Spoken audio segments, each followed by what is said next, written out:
Hey everyone, today I'm going to be making pickled watermelon rinds. It is summer, watermelon is in full season, and I want to make sure that I am using all of the fruit that I possibly can.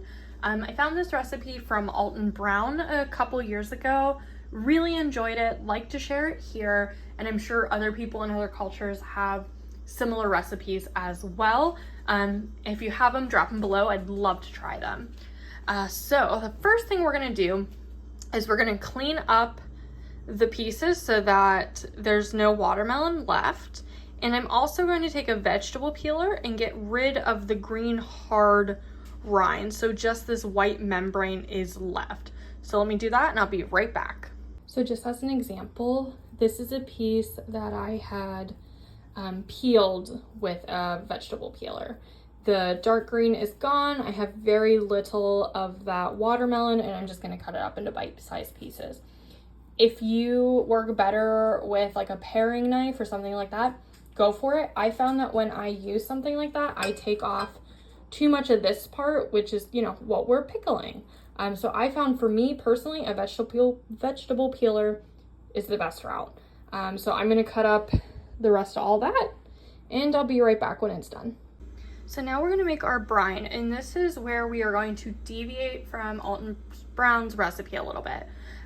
For one, he wants crystallized ginger. I don't have it, I have ground.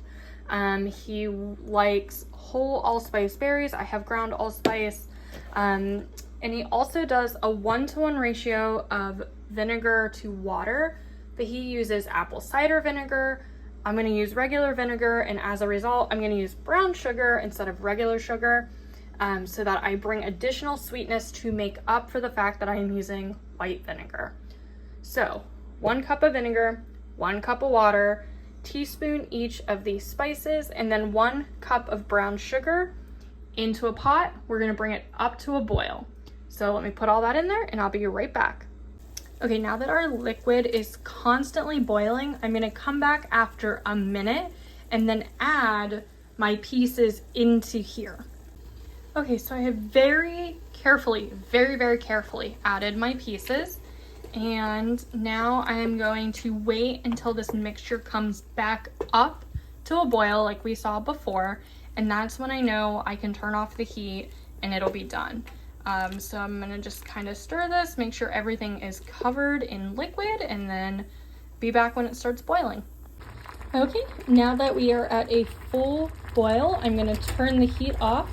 And I'm just gonna let this sit for, I don't know, like 30 minutes just to cool down a little bit before I start putting it in my canning jars. This is not shelf stable. This is gonna go in the fridge and it's good for up to about a month. So do with that as you will, but I will be right back once this has a chance to cool down some. Okay, so now that we have let them cool, please be careful, they are still hot. We're just going to label these into our jars and we're just gonna pack them in there nice and tight. It might require multiple jars, that's totally fine. That's a good amount for me, and then I'm just gonna cover it with this liquid so that every bit is covered. Making a mess. And that's it. We're just gonna put our lid on this. We're gonna label it so I know when it is done, and that's it. That is pickled watermelon rinds. Thanks everyone.